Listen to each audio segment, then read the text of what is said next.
Hello, boys and girls. This is Teacher Leo. E aí, galerinha, como é que vocês estão? Tá todo mundo bem aí no Dinâmica School? Todo mundo ready to learn? É isso aí, pessoal. Mais uma aula da gente de Geography, certo? E essa aula de Geography, pessoal, a gente vai dar uma revisada, certo? Vai falar um pouquinho sobre vegetação, tá certo? Brasileira, né? Vegetação brasileira, porque é importante, é algo que a gente, muitas vezes, a gente vai avançando, né? Vai passando de um ano para o outro, e a gente não dava valor antigamente, mas nos dias de hoje, a gente tem que dar ainda mais valor a esse tema que é a vegetação, porque cada vez mais, boys and girls, é uma prioridade absoluta, essa questão da conservação do meio ambiente e da vegetação. Não sei se vocês têm em casa Netflix, vou até recomendar, tá certo? Deixa eu ver aqui. Netflix, David Attenborough. Assisti ontem, muito bom, um seriado, tá certo? Agora tem vários, né? Tem vários, eu não sei qual foi o que eu assisti ontem, tá? Mas Netflix, vamos lá, deixa eu entrar aqui na minha Netflix, ver o meu histórico aqui, que é um seriado exatamente falando sobre isso, como a gente está destruindo todo o planeta, né, boys and girls? E aí, sabe como é, né? Oh my gosh, fez um barulhão aqui. Eu vou entrar na minha conta aqui para ver o que foi que eu assisti, tá? Deixa eu baixar aqui. Se vocês estão ouvindo. Continue watching. Life in color.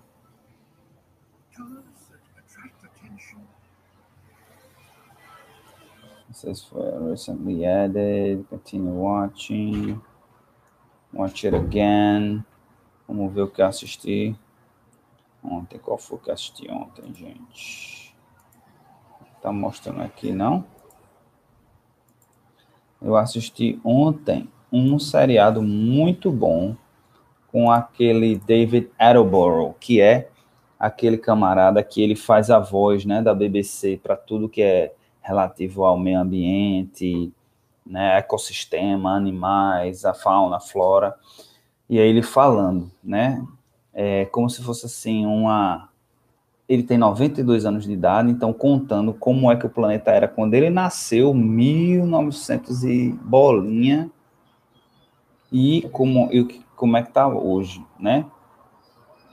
E ele mostrando que em uma vida humana, né? Ele que tem 92 anos, a gente chegou na situação que a gente chegou. E a gente está a esse tantinho de realmente entrar num processo que não tem mais volta. E aí é interessante que boa parte do seriado ele conta como era o planeta durante a vida, no momento que ele nasceu, até a idade que está hoje, né? E como vai ser daqui para frente. Aí 2030, 2040, 2050. Só para se ter uma ideia, né? 2080 a gente já não teria mais condição de viver aqui. Em 2080 a gente já estaria, se eu não me engano, 2050, 2080 a gente já entraria num colapso alimentar, né? Já não teria o clima, todas as alterações do planeta a gente já não conseguiria manter a agricultura do jeito que ela é hoje. Então a gente já por exemplo, as estações elas já não teriam mais essa organização que tem hoje, e a gente percebe isso hoje, né? A gente, por exemplo, está no período, choveu muito agora em abril, março, abril, que são meses que não são meses que chovem, mas não chovem tanto. Os meses que chovem geralmente é junho, julho e agosto. Agora, cada vez mais, esse período de chuva está se alterando cada vez mais. tá? Então, recomendo aí que vocês assistam esse seriado. Gostaria muito de ver ele aqui, mas não está mostrando, tá? Como é o nome? Porque tem vários dele, tá certo? Mas tudo bem. Vamos lá, vamos para o que interessa. Vamos para a vegetação, né? Então, o primeiro conceitozinho que eu queria que vocês anotassem é esse daqui, e presta atenção como eu vou soletrar, porque, né? Mas é muito parecido. Vegetação, tá? Em inglês vai ser vegetation, vegetation. Então, V, E, G, E, T, A, T, I, O, N. Tá certo? Não vou repetir porque vocês podem reassistir quantas vezes quiserem. Está disponível aí no YouTube para vocês, tá certo? Então, a gente vai aprender sobre vegetation, vegetação do Brasil, tá certo? Então, o Brasil, veja como o Brasil é um país farto de vegetação, de tipos de vegetação diferentes, de árvores diferentes, de plantas diferentes. A gente tem 6 tipos de cobertura vegetal: floresta amazônica, Mata Atlântica, que praticamente a gente dizimou a Mata Atlântica já, né? Restou um pedacinho de nada, e mesmo assim, não sei se vocês, os pais de vocês, estão assistindo televisão, mas aí o governo querendo passar uma estrada por dentro do que resta desse último pedacinho de Mata Atlântica.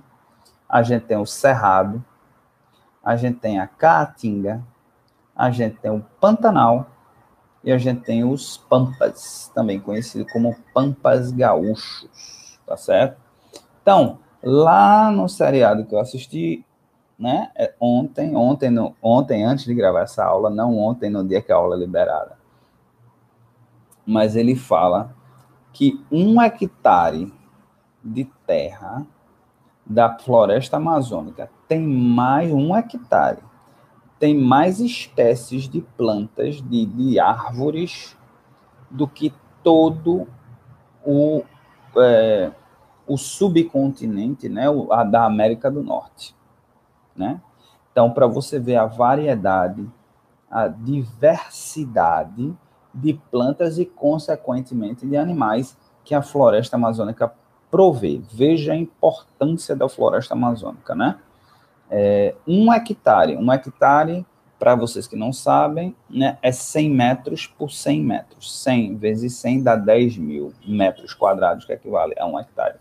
1 hectare, mais ou menos o tamanho, se vocês já foram num campo de futebol, as 4 linhas ali de um estádio de futebol dá mais ou menos 1 hectare, às vezes para mais, às vezes para menos. Tem mais espécies de plantas e árvores do que toda a América do Norte.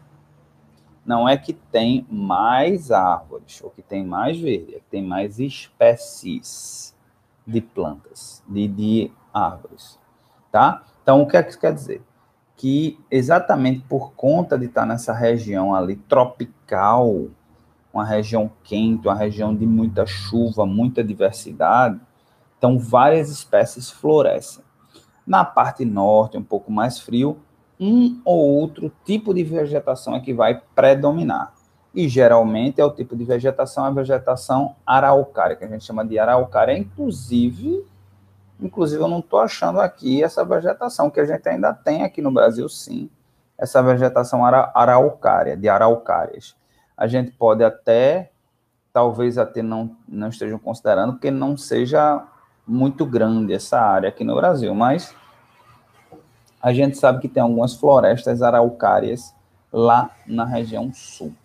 Aqui no website que eu estou vendo não tá falando sobre isso. Deixa eu ver no livro de vocês aqui, ó. No livro de vocês, né? A gente está, inclusive, para vocês se situarem, a gente está fazendo revisão aqui das páginas Conhecendo a Vegetação, 46, 47 e 48. Vamos ver aqui. Mata dos Pinhais. Então, o livro de vocês fala da Mata dos Pinhais, tá certo? Que fica ali na região sul, um verdinho mais escuro. tá certo? Ainda tem a vegetação litorânea, que aqui também não fala. Fala da Caatinga, Campos, tudo bem. Mata Atlântica, vegetação litorânea, mata tropical, mas é a mesma coisa, Mata Atlântica. Mata de cocais, essa mata de cocais, mas a gente vai considerar ali floresta amazônica também, vegetação pantaneira e cerrado. Pronto, então é mais ou menos por aí, boys and girls, tá certo? Então é por isso que a gente fala da importância. Então vamos lá, vamos falando.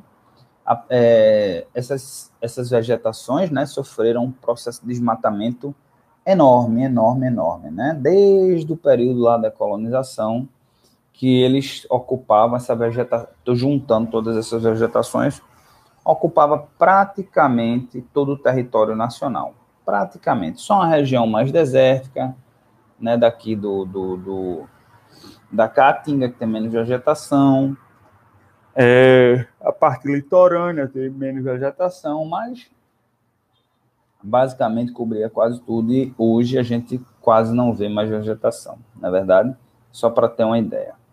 Então vamos lá, a floresta amazônica, também chamada de floresta latifoliada equatorial, é a maior e mais extensa forma de vegetação no Brasil, ocupando também vários países da América do Sul.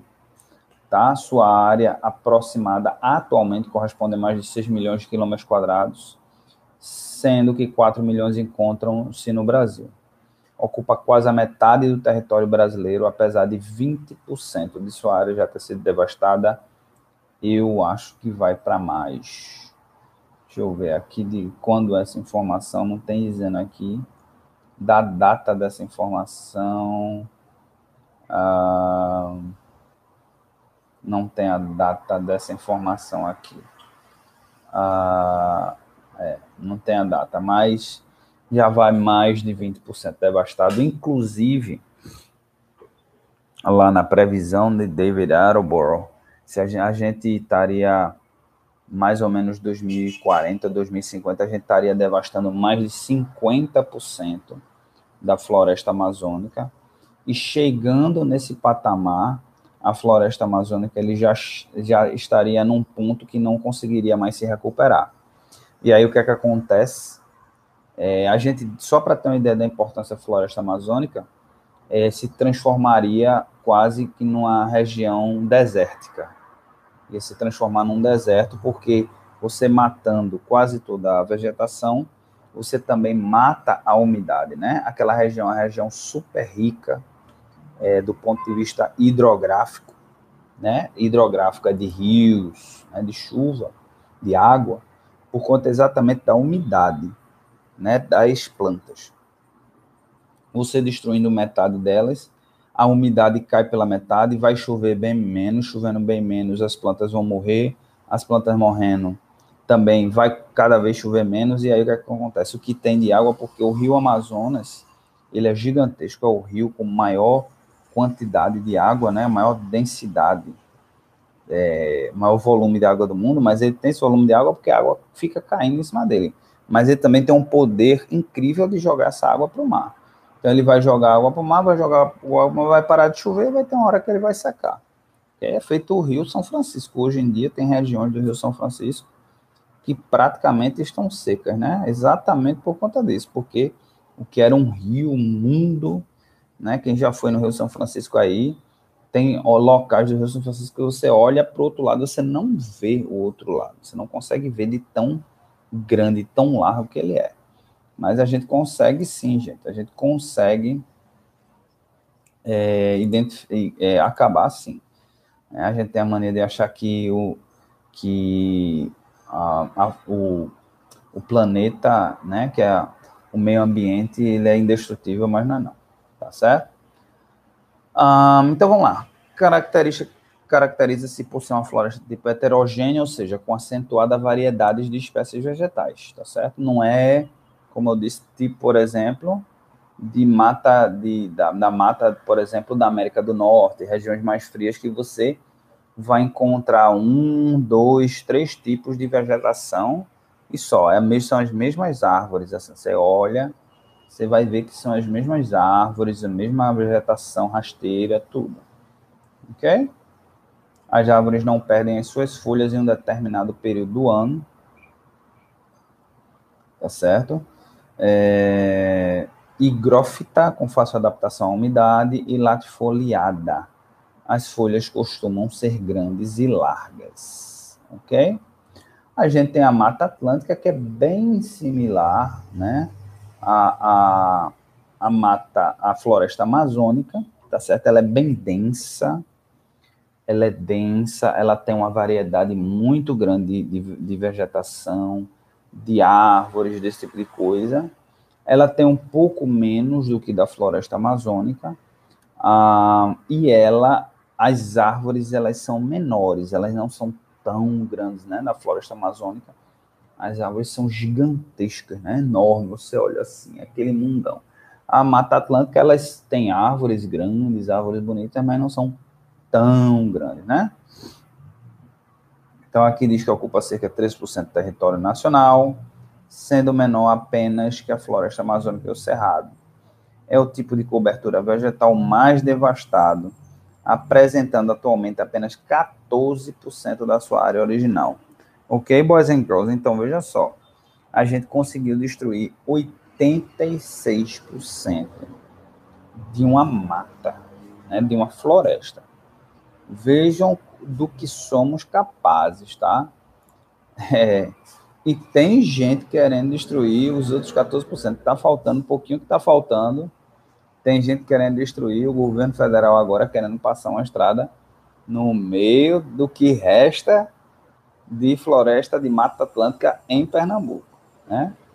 Eu entendo que tem uma questão econômica, né, que é bom para a economia, é bom ali para aquela região ali das fábricas que ficam em Goiânia, da Fiat, mas assim, poderia passar por outro lugar não, o governo do estado de Pernambuco. Eu sei que o rodeio é maior, mas vamos fazer uma focinha, né? Vamos gastar um dinheirinho dessa vez. Eu acho que vale a pena a gente gastar um dinheirinho para a gente salvar o resto dos animais que, né, que existem, né, das árvores, tá certo?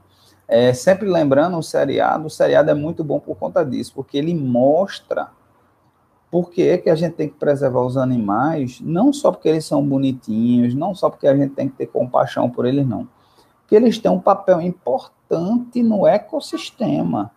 Se eles são destruídos, se eles são eliminados daquele ecossistema, isso afeta o ecossistema, gente. É incrível como a natureza, como Deus, né, que criou a natureza, é tudo bem encaixadozinho, é tudo bem conectadozinho. E você retira uma espécie, você acaba com tudo, né? Inclusive, uma coisa que eu não sabia, corais aí no mundo inteiro morrendo, desaparecendo, exatamente por conta da pescaria. A gente retira o peixe do mar, aqueles nutrientes, o peixe, a vida é um ciclo, né? A gente morre e os nutrientes, o nosso corpo, ele vira nutrientes para a própria terra, tá? E esses nutrientes, quando a gente tira um peixe do mar, ele não volta, ele não renova-se dentro do mar. Então, os corais, eles acabam morrendo porque eles vivem desse nutriente. O peixe vai, ele é engolido, ele é comido por um predador, mas esse predador depois ele tem restos que ficam, ele depois excreta, né? Elimina os restos daquele peixe que morreu, ou o peixe morre por conta própria, né? E vai para o fundo do mar. Então, esses nutrientes, eles vão, que gera pequenos animais como plânctons que se alimentam. Então, todos esses nutrientes, a vida, ela se renova assim, ó. Quando você tira uma vida dali, não há renovação. Então, corais ao redor do mundo morrendo, ficando branco, né? Os cientistas sem entender o que elas ficavam branco. Depois chegaram à conclusão que esses corais que ficam brancos, na verdade, é como se fosse um esqueleto. Morreu, a vida ali morreu porque perdeu a cor e ele fica branco. É como se fosse só o esqueleto deles ali. Veja que coisa triste, né? Eu vou tentar dar um jeito, eu vou ver se eu consigo achar, aí eu baixo e de repente eu disponibilizo. Mas aí tem que...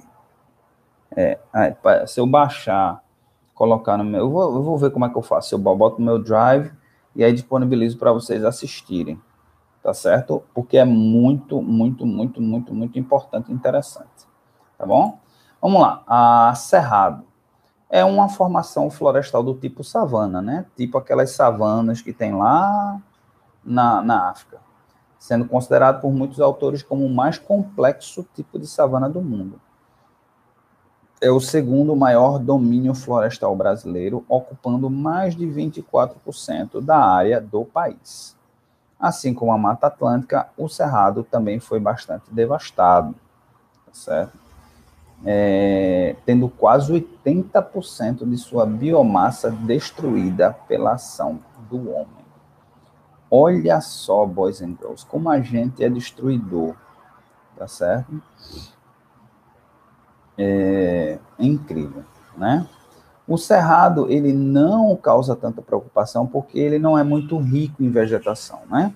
Ele tem uma vegetação rasteira, ele é pobre em nutrientes exatamente pela baixa umidade, por não chover muito, e ele tem algumas árvores assim, de uma forma esparsa, né? Aqui tem um, ali tem outra, então, apesar de ser um ecossistema que a gente deve respeitar, mas não é algo que existe uma preocupação enorme em relação à nossa sobrevivência como seres humanos, tá certo? Ok? Vamos lá, vamos dar continuidade agora na Caatinga. Vamos falar da Caatinga, que é importante para a gente, né? Na nossa região. Localizada quase totalmente na região nordeste do Brasil, a Caatinga é o único bioma 100% situado em território nacional, ocupando cerca de 10% da área do Brasil. Apesar de ser aparentemente pobre em diversidade, é a mata de clima semiárido mais rica em fauna e flora do mundo, o que justifica a necessidade de sua preservação. Tá certo? Então, por ser assim, para ser uma região desértica, é a mais rica de fauna e flora do mundo, né?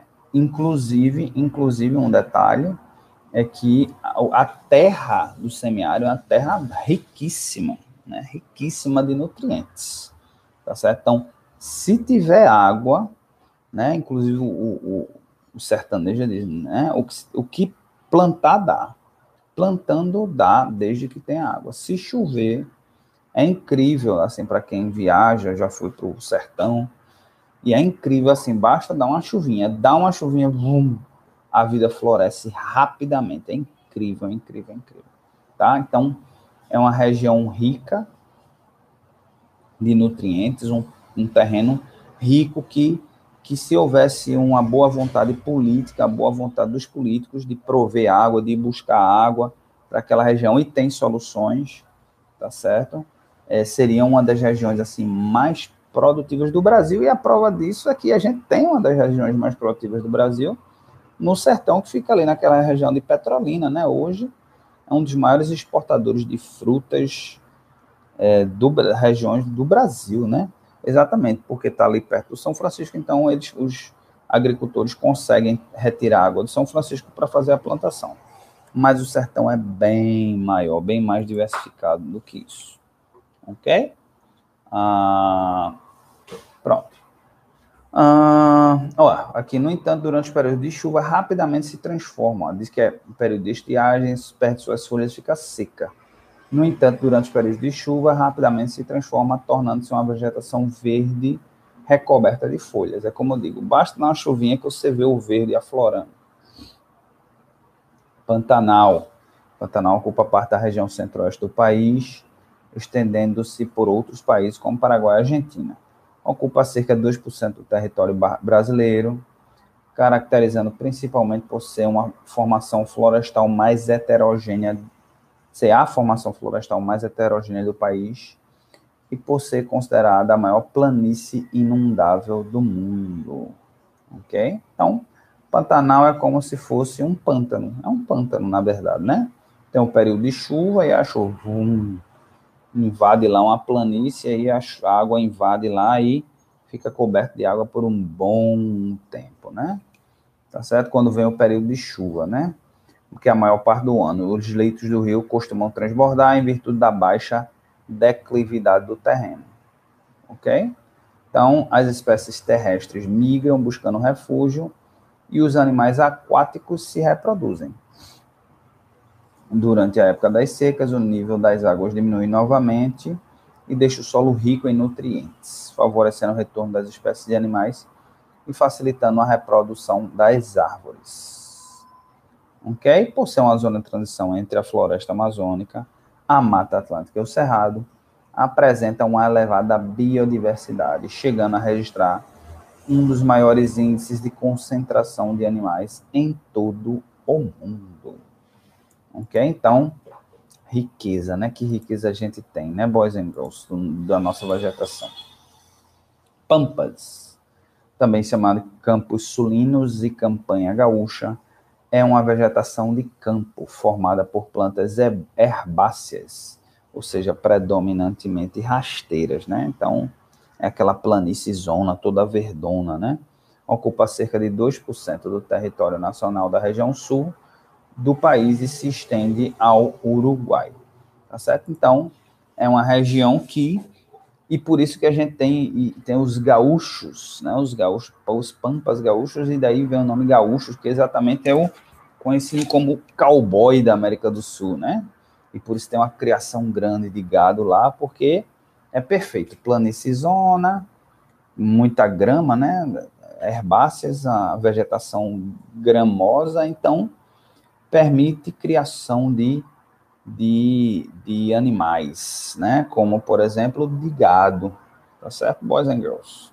Então, a pecuária lá predomina nessa região e os gaúchos é quem tomam conta lá, né?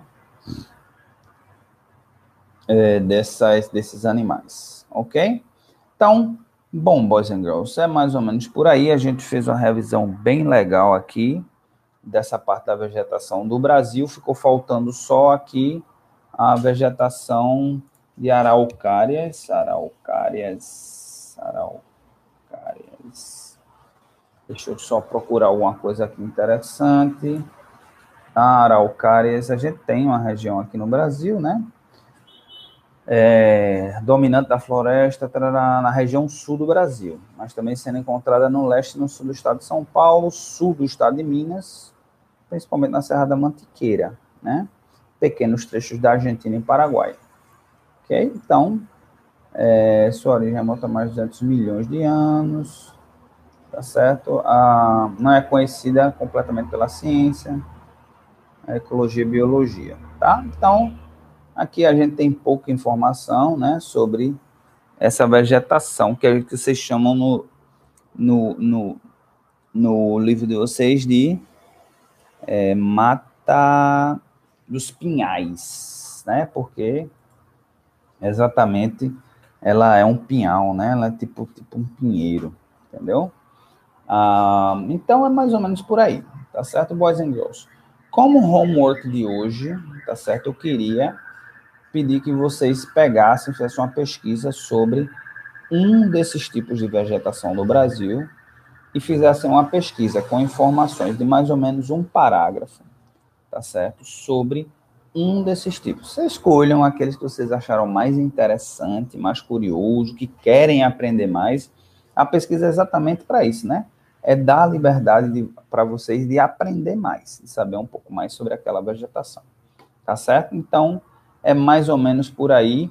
Eu vou ver como é que eu faço aqui para baixar o vídeo da Netflix. Esse vídeo é muito bom, ele é muito importante porque ele exatamente também ele mostra isso, ele mostra em uma vida que foi que aconteceu e o que é que vai acontecer em outra vida. Então ele faz outra previsão até 2100.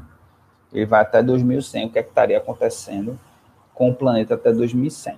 Vocês são pequenininhos, tem na faixa de 7, 8 anos, ok? Então, mas 2080 já seria um estado assim calamitoso, assim, já seria praticamente, se eu não me engano, o planeta aumentaria a temperatura em 4 ou 5 graus e aí já inviabilizaria um monte de coisa e vocês estarão vivos, né? Vocês estarão com 60 e tantos anos, 67, 68 anos nessa época. Então, na vida de vocês, se algo não for feito, o planeta da gente vai estar praticamente inviabilizado, tá bom? Então, preciso, como professor, passar isso para vocês, professor de Geography, passar isso para vocês. Ok, boys and girls, então, Teacher Leo se despede. Tenham todos um excelente fim de semana. Goodbye!